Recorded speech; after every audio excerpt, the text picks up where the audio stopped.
बिस्मिल्लाहिर्रहमानिर्रहीम। अस्सलामुअलैकुम स्टूडेंट्स, आप देख रहे हैं मेरा चैनल इजी मैथ। उम्मीद है कि आप सब लोग ठीक ठाक होंगे। अल्लाह ताला आपको अपने हिफ्ज़ व अमान में रखे। स्टूडेंट्स, जैसा कि आप जानते हैं कि पिछली वीडियोस में हमने क्वेश्चन नंबर 8 का सोल्यूशन फाइंड आउट किया था। क्वेश्चन नंबर 8 में क्या था कि rank of matrix find out करना था आपने। वो हमने एचिलॉन फॉर्म फाइंड आउट करके उसके बाद जो उसमें नॉन ज़ीरो रोज़ होती हैं वो रैंक कहलाता है। तो आज जो हम एक्सरसाइज नंबर 3.2 का अगला क्वेश्चन यानी कि क्वेश्चन नंबर 9 को सॉल्व करेंगे। क्वेश्चन नंबर 9 में है जी कैनोनिकल फॉर्म। उसने कुछ मैट्रिसेस दिए हुए हैं, उन मैट्रिसेस को कैनोनिकल फॉर्म में कन्वर्ट करना है। तो मैंने आपको इसी एक्सरसाइज के से जो पहले लेक्चर्स थे डेफिनेशंस के, उसमें मैंने आपको कैनोनिकल फॉर्म की डेफिनेशन बताई थी कि किसी मैट्रिक्स के साथ P A Q, P A जो है वो आपका मैट्रिक्स होगा, पी और क्यू जो है वो आइडेंटिटी मैट्रिक्स रखेंगे, और वो दरमियान वाला जो ए मैट्रिक्स होता है उसको हम आइडेंटिटी बनाएंगे, और बाकी दो पर, एक पर कॉलम ऑपरेशन और एक पर रो ऑपरेशन लगाएंगे। तो वो जो बनने के बाद हमारे पास जो होती है वो कैनोनिकल फॉर्म ए की बन जाती है। तो हम इसके क्वेश्चंस को सॉल्व करते हैं जी। क्वेश्चन नंबर 1 देखते हैं जी। क्वेश्चन नंबर 9 का पार्ट नंबर 1 क्या है उसको सॉल्व करते हैं जी। स्टार्ट करते हैं question number 9। Question number 9 part number 1। उसने कहा जी reduce each of the following matrices to the canonical form. In each case also find non singular matrices P and Q. आपने पी और क्यू भी फाइंड आउट करने हैं। Given matrix late ए, उसको late कर ले। वो मैट्रिक्स 2x2 का दिया हुआ है, 2 1 1 2। छोटा सा ये क्वेश्चन है, इससे अच्छे से समझ आ जाएगी। इससे जो नेक्स्ट क्वेश्चन है वो फिर ज़्यादा लंबे क्वेश्चन है, उनको फिर हम सॉल्व करेंगे बाद में। फ़िलहाल ये क्वेश्चन है। तो कैनोनिकल फॉर्म बनाने के लिए आपको क्या करना पड़ता है कि यहाँ पर ए मैट्रिक्स रखना है, सॉल्यूशन ए मैट्रिक्स यहाँ पर रखना है, यहाँ पर रखना है एक मैट्रिक्स आइडेंटिटी 2x2 का, यहाँ भी 2x2 का एक मैट्रिक्स आइडेंटिटी रखना है। इस पर लगाने हैं जी रो ऑपरेशन, इस पर लगाने हैं जी कॉलम ऑपरेशन।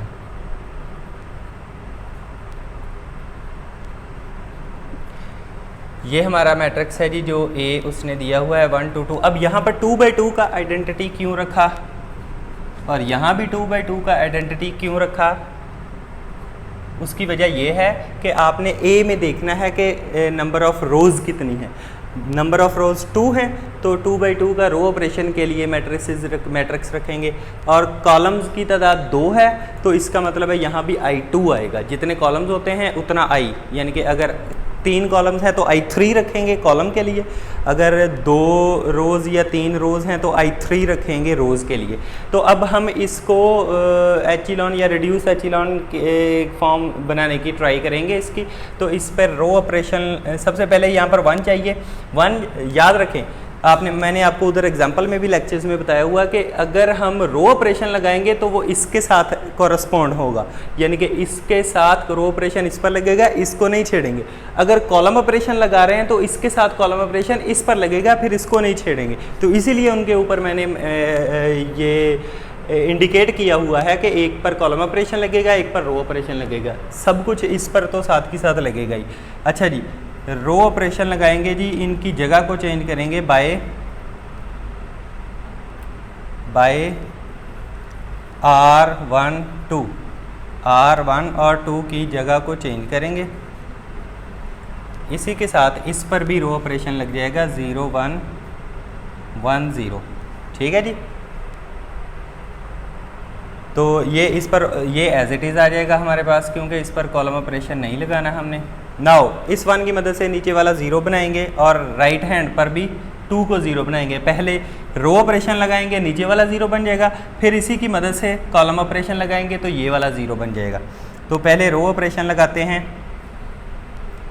वो रो ऑपरेशन क्या होगा जो लगाएंगे जिसकी मदद से नीचे वाला 0 बन जाएगा? वो होगा R2 - 2 R1।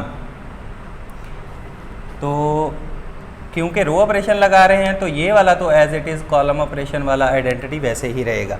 इस पर रो ऑपरेशन जब लगाएंगे तो 1 2 एज इट इज़ आएगा, 2 से मल्टीप्लाई करवा के माइनस किया 0, 2 से मल्टीप्लाई करवा के माइनस किया तो -3।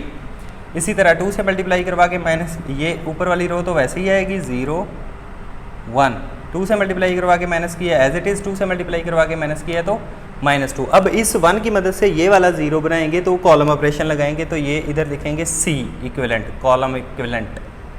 तो वो कॉलम ऑपरेशन क्या होगा, C2 - 2C1। क्योंकि कॉलम ऑपरेशन लगा रहे हैं तो ये वाला एज इट इज़ आ जाएगा 0 1 1 -2, इस पर अप्लाई होगा इसके साथ साथ। तो इसको 2 से मल्टीप्लाई करवा के इसमें से माइनस किया, ये एज इट इज़ आ जाएगा, ये आ गया 0। 2 से मल्टीप्लाई करवा के माइनस किया 0, 2 से मल्टीप्लाई करवा के माइनस किया तो एज इट इज़ -3 आ गया। इसी तरह 2 से मल्टीप्लाई करवा के माइनस किया तो यहाँ पर -2, 2 से मल्टीप्लाई करवा के माइनस किया तो कुछ नहीं फ़र्क पड़ेगा, ये एज इट इज़ आ जाएगी। अब इधर 1 होना चाहिए, तो यहाँ पर 1 बनाने के लिए मैं क्या करता हूँ, इसको -1/3 से सारी रो को डिवाइड कर देता हूँ। तो रो ऑपरेशन लगेगा कौन सा, -1/3 से R2 को मल्टीप्लाई कर दिया, इस सारी R2 को, क्योंकि रो ऑपरेशन लग रहा है तो इसके साथ साथ इस पर फ़र्क पड़ेगा, इस पर फ़र्क नहीं पड़ेगा, तो ये ऐसे लिख देता हूँ 1 -2 0 1। इस पर क्या फ़र्क पड़ेगा, R2 को आपने मल्टीप्लाई करवाना है -1/3 से, क्योंकि R2 को करवा रहे हैं, R1 एज इट इज़ रहेगी दोनों की 0 1। इसको -1/3 से मल्टीप्लाई करवाया, कोई फ़र्क नहीं पड़ेगा 0। इसको -1/3 से, सॉरी यहाँ पर 3 नहीं आएगा, यहाँ पर 0 आएगा। और -1/3 से मल्टीप्लाई करवाया तो यहाँ पर आ गया 1। -1/3 से मल्टीप्लाई करवाया तो -1/3, और -1/3 से मल्टीप्लाई करवाया तो 2/3। ले जी, ये वाली हमारी बन गई। सो I2, ये I2 बन गया ना, is the required canonical form and P हमारे पास होता है ये वाला और Q हमारे पास होता है ये वाला। ये जो आ गया है ये आ गया P 0 1 -1/3 2/3 एंड Q हमारे पास आ गया है इज इक्वल टू 1 -2 0 1। अगर हम P और Q के दरमियान में, यानी कि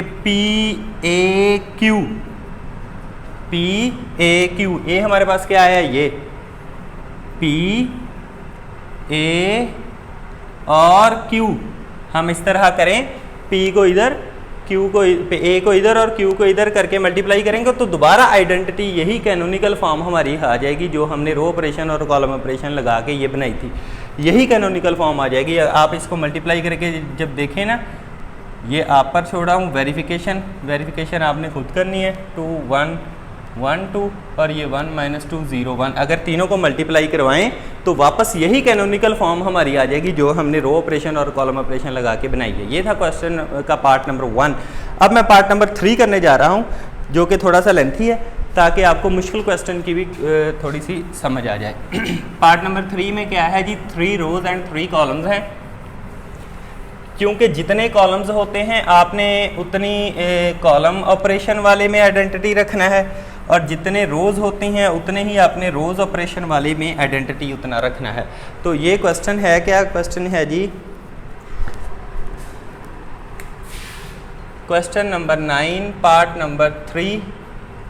लेट उसको कर लें A इज इक्वल टू 1 -1 3 2 -4 1 0 3 2। ये मैट्रिक्स दिया हुआ है जी। वो कह रहा है इसकी कैनोनिकल फॉर्म फाइंड आउट करके मुझे दिखाएं। तो कैनोनिकल फॉर्म फाइंड आउट करने के लिए आपके पास इसको इधर रखेंगे जी, A क्या है जी, 1 -1 3 2 -4 1 0 3 2। अब मुझे देखें कि यहाँ पर हमने रो ऑपरेशन के लिए एक मैट्रिक्स आइडेंटिटी लगाना है, वो कितने का आइडेंटिटी हो, कौन सा आइडेंटिटी हो वो, उसके लिए आपको इसकी रोज देखनी पड़ेंगी। 1 2 3, तो I3 आएगा इधर। I3 क्या होता है, 1 0 0 0 1 0 0 0 1। इसके बाद इधर लगाना है कॉलम ऑपरेशन,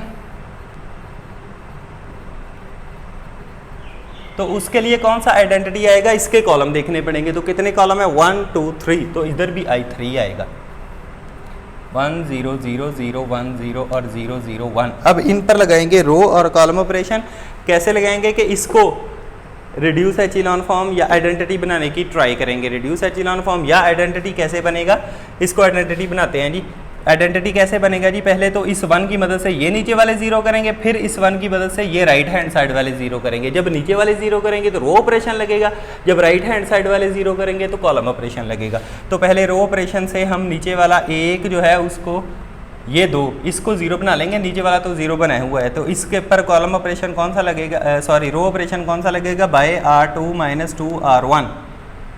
तो R1 एज इट इज़ रहेगी, इसको 2 से मल्टीप्लाई करवा के इसमें से -0, 2 से मल्टीप्लाई करवा के इसमें से -4 -इंटू -2 -4 + 2, ये -2, 2 से मल्टीप्लाई करवा के इसमें से -1 -6 -5, ये एज इट इज़ रहेगी, ये 0 पहले से है। अब इसके साथ साथ रो ऑपरेशन किस पर लगेगा, क्योंकि रो ऑपरेशन लगाया है हमने तो इस पर अप्लाई होगा, ये as it is column operation वाला आ जाएगा 1 0 0 0 1 0 एंड 0 0 1।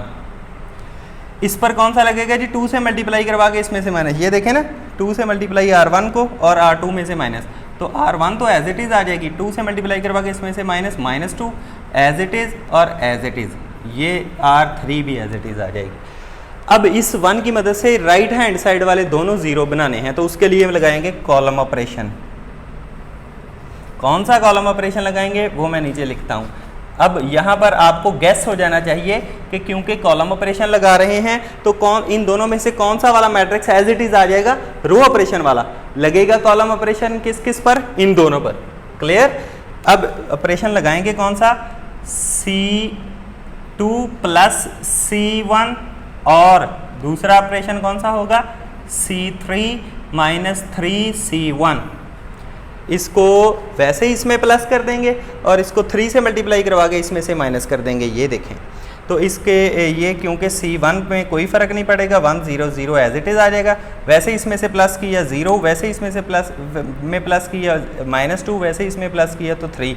इसको 3 से मल्टीप्लाई करवा के माइनस किया 0, 3 से मल्टीप्लाई करवा के माइनस किया कोई फ़र्क नहीं, 3 से मल्टीप्लाई करवा के माइनस किया कोई फ़र्क नहीं। एज इट इज़ कौन सा रहेगा, ये रो ऑपरेशन वाला 1 0 0 -2 1 0 0 0 1, और इसके बाद इस पर लगेगा यही वाला ऑपरेशन।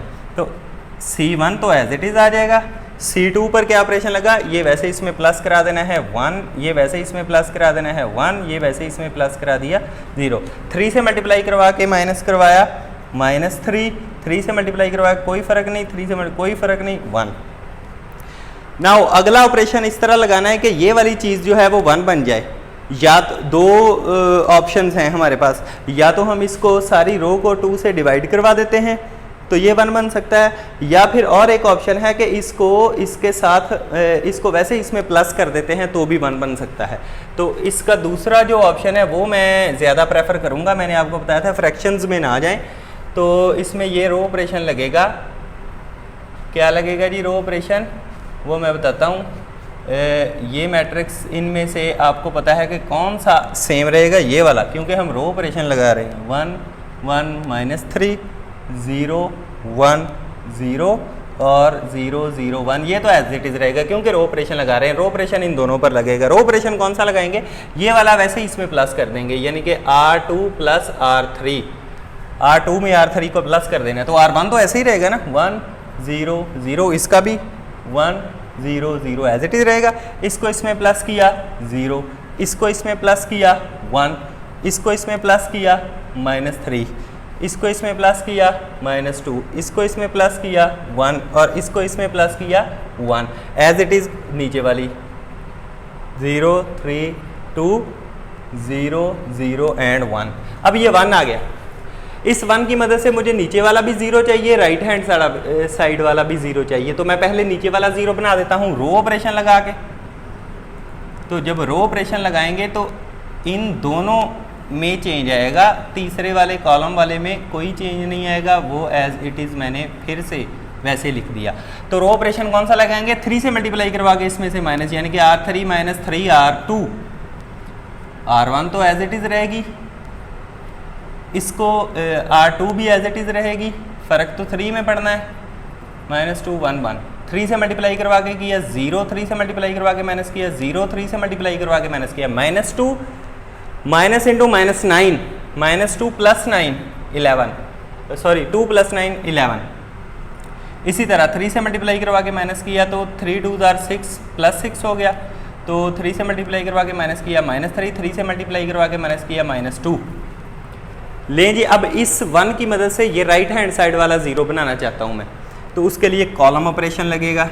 कॉलम ऑपरेशन किन पर लगता है वो आपको पता है कि इन दो जिन पर लगेगा इसको तो वैसे का वैसे ही आना पड़ेगा। 1 0 0 -2 1 1 6 -3 -2 ये है रो ऑपरेशन, इस पर अप्लाई करेंगे क्योंकि हम कॉलम कर रहे हैं तो ये एज इट इज़ आ जाएगा। तो कॉलम ऑपरेशन कौन सा करना है अपने अप्लाई, इसको 3 से मल्टीप्लाई करवा के इसमें प्लस करना पड़ेगा, यानी कि C3 + 3C2। तो चूंकि फ़र्क पड़ेगा सिर्फ C3 में तो C1 और C2 एज इट इज़ आ जाएंगी। तो इसको 3 से मल्टीप्लाई करवा के इसमें प्लस किया, कोई फ़र्क नहीं। 3 से मल्टीप्लाई करवा के प्लस किया तो 0 हो गया, 3 से मल्टीप्लाई करवा के प्लस किया तो कोई फ़र्क नहीं। क्लियर। इसी तरह इसका भी C1 और C2 एज इट इज़ आ जाएंगी। 3 से मल्टीप्लाई करवा के प्लस किया 0, 3 से मल्टीप्लाई करवा के प्लस किया 3, 3 से मल्टीप्लाई करवा के प्लस किया तो कोई फ़र्क नहीं। नाउ अब यहाँ पर 1 चाहिए। इधर जब 1 बनाएंगे तो वो 1/11 से डिवाइड करना पड़ेगा सारी की सारी आपको रो को।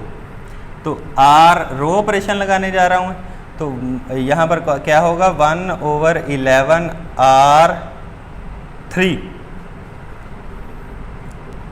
क्योंकि रो ऑपरेशन लग रहा है तो कॉलम ऑपरेशन वाले मैट्रिक्स में कोई फ़र्क नहीं पड़ेगा, 0 1 3 0 0 1 एज इट इज़ आ जाएगा। तो क्योंकि R3 में रो ऑपरेशन लग रहा है तो R1 और R2 एज इट इज़ आ जाएंगी। इस पर 0 0 और ये 1 हो जाएगा, क्योंकि 1/11 से मल्टीप्लाई करवाया कोई फ़र्क नहीं, 0 को भी 1/11 से मल्टीप्लाई करवाया कोई फ़र्क नहीं, इसको 1/11 से मल्टीप्लाई करवाया तो 1 आ गया। इसकी भी दो रोज़ ऐसे की ऐसी आ जाएंगी और इसको 6/11 हो जाएगा और ये -3/11 हो जाएगा और ये -2/11 हो जाएगा।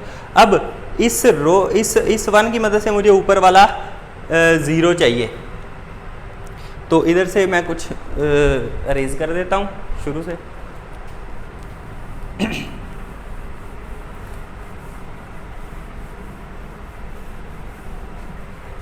तो इस 1 की मदद से मुझे ऊपर वाला 0 चाहिए, तो फिर से रो ऑपरेशन लगा रहा हूँ मैं। रो ऑपरेशन कौन सा लगेगा वो मैं बताता हूँ, लेकिन आपको ये पता होना चाहिए कि कौन सा मैट्रिक्स जो है वो सेम आएगा, वो ये वाला आएगा 1 1 0 0 1 3 एंड 0 0 1।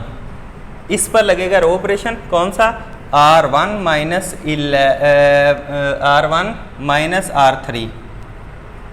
R3 को वैसे ही R1 में से माइनस कर देना है, तो ये R1 क्या आ जाएगा, इसको इसमें से माइनस किया 1, इसको इसमें से माइनस किया 0, इसको इसमें से माइनस किया 0। R2 एज इट इज़ आ जाएगी 0 1 0 और 0 0 1।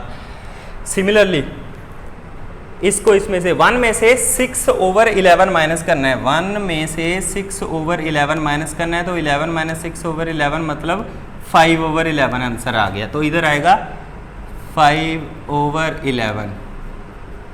सिमिलरली 0 में से -3/11 माइनस करना है, तो ये +3/11 आ जाएगा। इसी तरह 0 में से 2/11 माइनस करना है, तो ये +2/11 आ जाएगा। बाकी दो रोज़ वैसी की वैसी -2 11 1 1 6/11 -3/11 एंड -2/11। ले जी, ये हमारी कैनोनिकल फॉर्म बन गई है। सो ये क्या कैनोनिकल फॉर्म बनी है, I3 is the required canonical form. और P और Q कौन से बन गए हैं, ये P बन गया है और ये Q बन गया है। अगर आप P और Q के दरमियान में हमारा जो मैट्रिक्स A है ऊपर वाला रख के मल्टीप्लाई करें तो दोबारा यही कैनोनिकल फॉर्म आएगी जो कि हमने फाइंड आउट की है। ले जी, इसके 4 क्वेश्चंस हैं, मैंने 2 क्वेश्चन सॉल्व कर दिए हैं स्टूडेंट्स, तो बाकी 2 क्वेश्चंस आप बड़े आसानी से सॉल्व कर सकते हो। और नेक्स्ट क्वेश्चन की तरफ चलते हैं, क्वेश्चन नंबर 10। क्वेश्चन नंबर 10 में वो क्या कह रहा है, वो कह रहा है use row operation to show that the matrix have no inverse. Row operation लगाएं और शो करें कि इस मैट्रिक्स का कोई इन्वर्स नहीं है। तो उस पर रो ऑपरेशन लगाते हैं और साबित कर देंगे कि ये मैट्रिक्स एक सिंगुलर मैट्रिक्स है। क्योंकि सिंगुलर मैट्रिक्स का कोई इन्वर्स नहीं होता, इसीलिए हम उसको प्रूफ कर देंगे कि उसकी सारी की सारी एक रो जो है वो ज़ीरो है। तो उसको रो ऑपरेशन से करेंगे। तो इसका है क्या जी क्वेश्चन नंबर 10 का part number 1। Question number 10 part number 1 वो कह रहा है यूज़ रो ऑपरेशन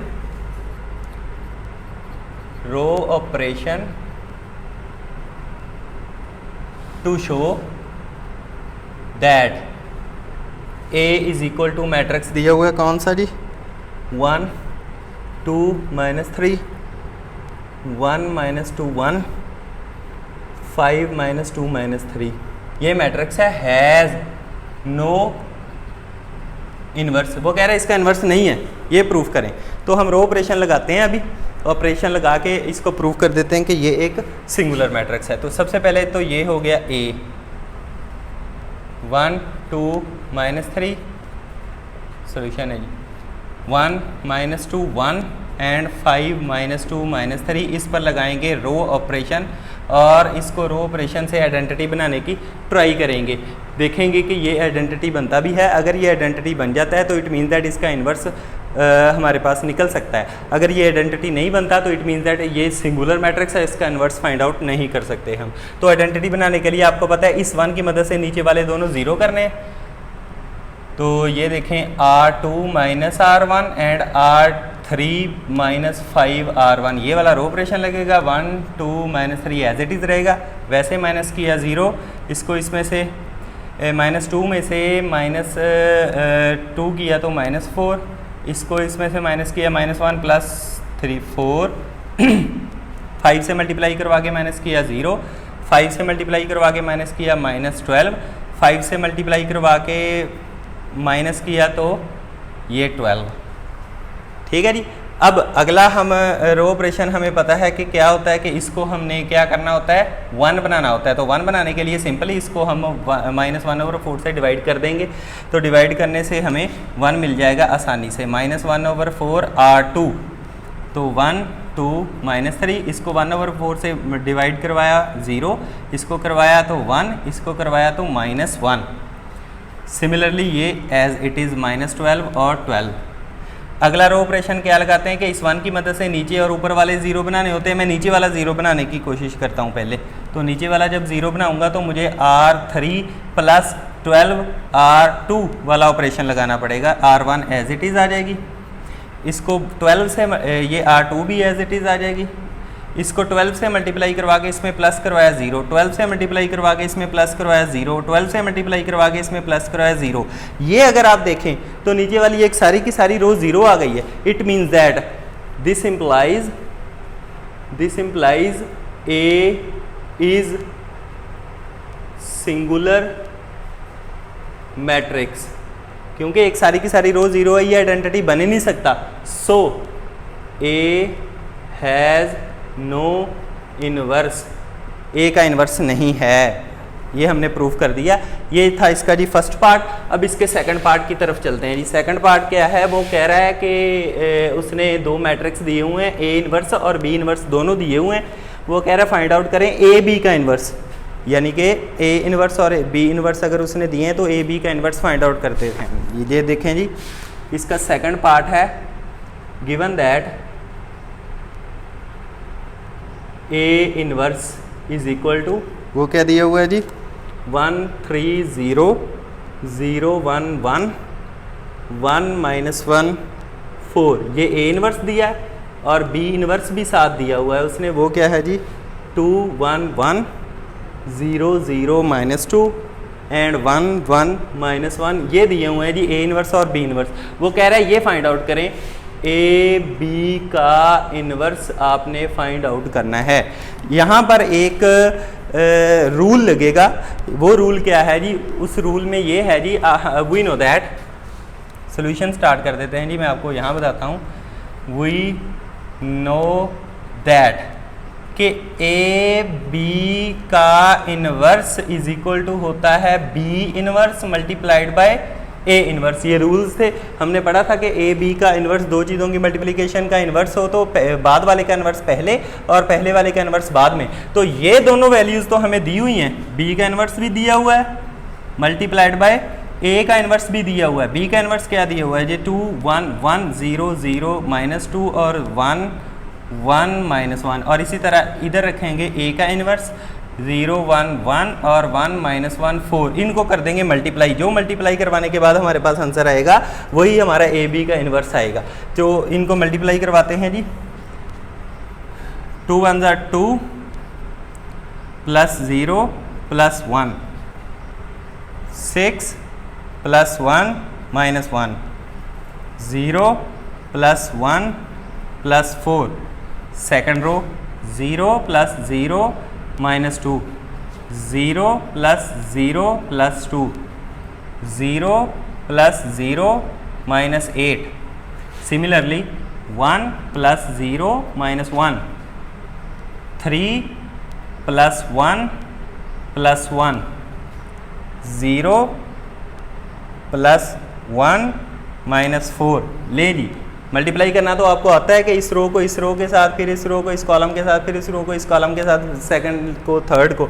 तो मल्टीप्लाई करवाने के बाद ये आ गया, उसको प्लस किया तो ये आ गया 3, ये आ गया जी 6, ये आ गया जी 5, ये आ गया -2 2 -8 0 5 एंड -3। ये क्या निकल आया जी, ए बी इन्वर्स निकल आया। बगैर उसको ए और बी को फाइंड आउट किए बगैर हमने ए इन्वर्स और बी इन्वर्स की मदद से ए बी का इन्वर्स फाइंड आउट कर दिया, जो कि उसने कहा था। ये था जी क्वेश्चन नंबर 10। क्वेश्चन नंबर 10 के बाद अब हम जा रहे हैं जी क्वेश्चन नंबर 11 की तरफ। क्वेश्चन नंबर 11 क्या था जी हमारा,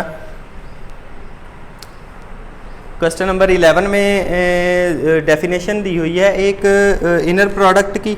तो इनर प्रोडक्ट की डेफिनेशन को यूज़ करके आपने फाइंड आउट करना है जी कुछ चीज़ें उसने कही हैं वो फाइंड आउट करनी है हम।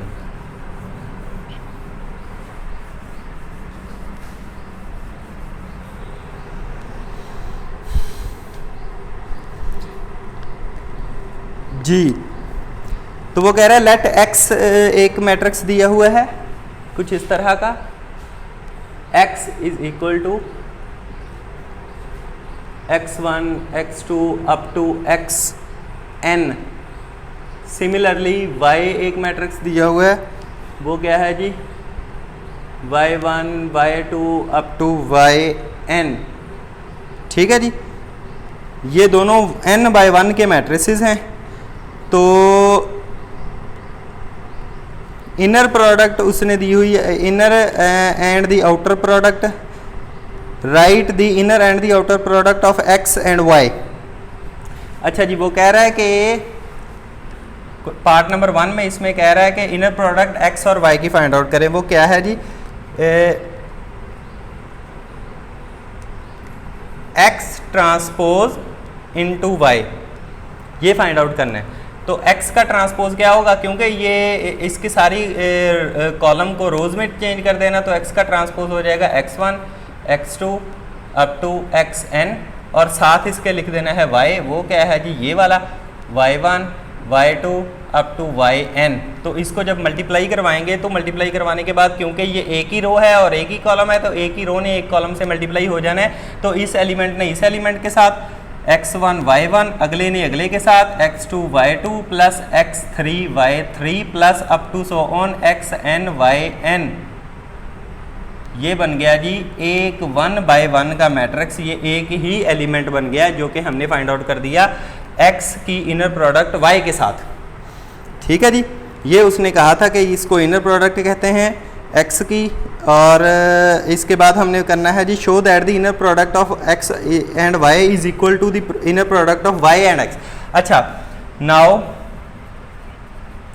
अगर हम y ट्रांसपोज इनटू x, ये थी इनर प्रोडक्ट ऑफ, इधर मैं लिख देता हूं, inner product of x and y। x and y का मतलब x पहले y बाद में। ये है inner product of y and x, y पहले, तो y पहले आएगा तो y का ट्रांसपोज अगर इधर रखें तो y1 y2 up to yn ये आ गया, और x एज इट इज इधर रखें तो x1 x2 up to xn ये आ गया। इनको अगर मल्टीप्लाई करवाएं तो वो आएगा y1 x1, ये देखें इस एंट्री ने इस एंट्री के साथ, plus y2 x2 plus up to yn xn ये आ गया।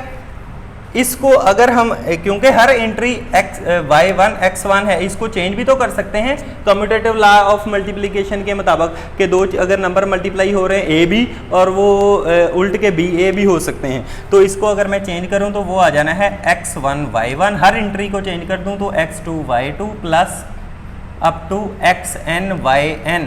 तो ये तो दोबारा से वही नहीं आ गया, कौन सी X inner product of x and y आ गया। तो हमने प्रूफ कर दिया inner product of y and x is equal to होता है inner product of x and y। ठीक है जी, तो ये हो गया जी इसका क्वेश्चन नंबर 11। क्वेश्चन नंबर 11 के बाद अब चलते हैं जी क्वेश्चन नंबर 12 की तरफ। क्वेश्चन नंबर 12 में उसने कुछ थ्योरेटिकल प्रूफ कहे, वो हम करते हैं।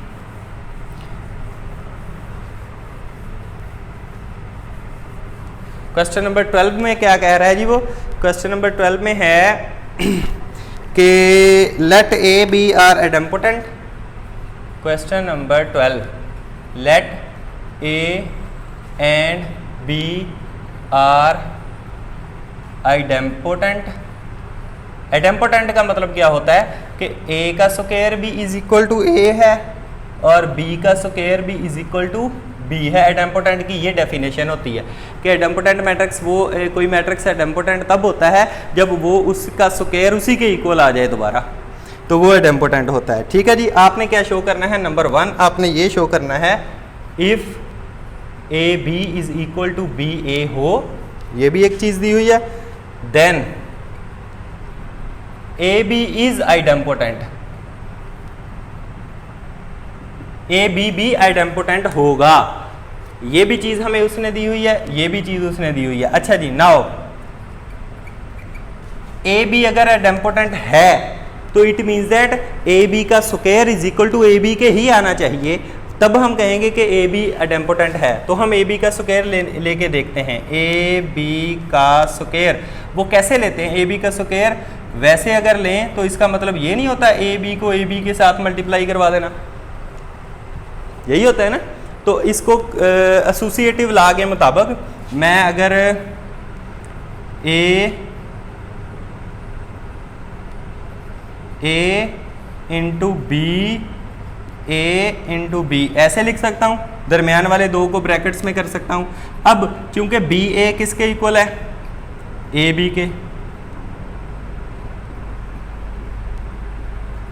ये देखें B A is equal to A B है, सेंस इधर लिखेंगे इसकी वजह B A is equal to A B. अब चूंकि ये दोनों ए इंटू ए है और ये b इंटू बी हो गया तो ब्रैकेट्स उनके दरमियान में हो जाएंगी। तो a इंटू ए क्या होता है? ए स्क्वायर, और b इंटू बी क्या होता है? B square. लेकिन a स्क्वायर किसके इक्वल है? a के, और b स्क्वायर किसके इक्वल है? b के। तो हमने ए बी के स्क्वायर को ए बी के इक्वल ही प्रूफ कर दिया। So A B is idempotent, A B एक आइडेम्पोटेंट मैट्रिक्स है। ये फर्स्ट पार्ट था इसका। सेकंड पार्ट इसका ये है कि ए ट्रांसपोज इज आइडेम्पोटेंट, कि ए ट्रांसपोज आइडेम्पोटेंट होता है। नहीं जी, ए ट्रांसपोज को आइडेम्पोटेंट प्रूफ करने के लिए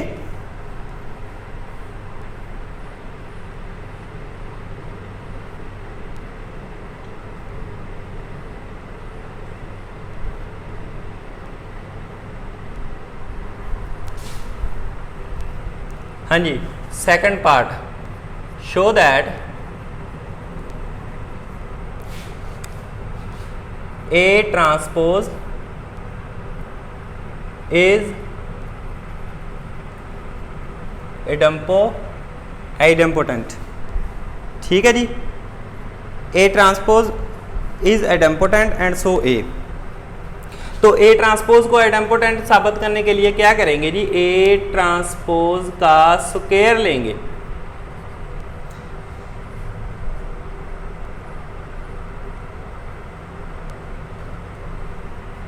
सॉरी इस इधर ए ट्रांसपोज को एडेम्पोटेंट नहीं करना है, ए ट्रांसपोज एडेम्पोटेंट है, ए ट्रांसपोज इज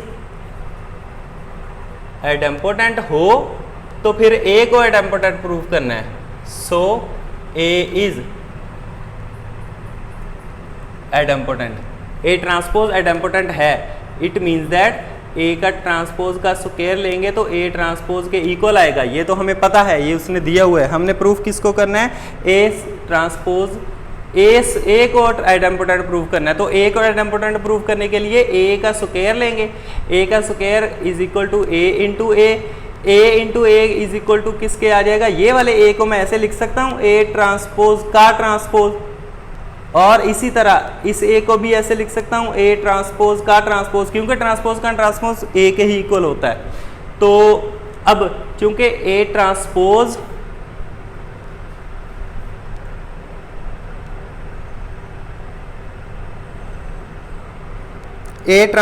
को मैं अंदर वाले को मैं बी कह देता हूँ तो वो बी का ट्रांसपोज हो जाएगा। इसी तरह इस अंदर वाले को भी मैं बी कह देता हूँ तो वो बी का ट्रांसपोज हो जाएगा।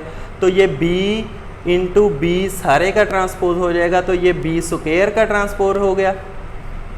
ठीक है जी। तो बी स्क्वायर क्या था, बी क्या था, ए का ट्रांसपोज इंटू इसका स्क्वायर और इंटू उसका ट्रांसपोज। बी की वैल्यू वापस दे दी हमने, तो बी की वैल्यू जब वापस दी तो इधर ए के ट्रांसपोज का स्क्वायर अगर आ जाए, ए के ट्रांसपोज का अगर स्क्वायर आ जाए तो वो किसके इक्वल आता था, उसने कहा था कि ये एडेम्पोटेंट है तो वो ए के ट्रांसपोज के इक्वल ही आएगा, ये अंदर वाली टर्म। तो उसका सारे का ट्रांसपोज एज इट इज़ मौजूद है, ए के ट्रांसपोज का अगर दोबारा ट्रांसपोज आ जाए तो वो ए ही आता है। तो हमने ए स्क्वायर को ए के इक्वल साबित कर दिया। This implies A is idempotent. ठीक है जी, ए इज एडेम्पोटेंट हमने प्रूफ कर दिया है जी। ले जी स्टूडेंट्स, आपकी एक्सरसाइज 3.2 सॉल्व हो चुकी है। सारे क्वेश्चन इसके सॉल्व हो चुके हैं। उम्मीद है कि आपको अच्छे से समझ आ गई होगी, और अगर आपको अच्छे से समझ आ गई है तो मेरी वीडियो को लाइक करें और मुझे कमेंट्स में बताइए कि आपको कैसे लगी वीडियोस, और मुझे फीडबैक दें।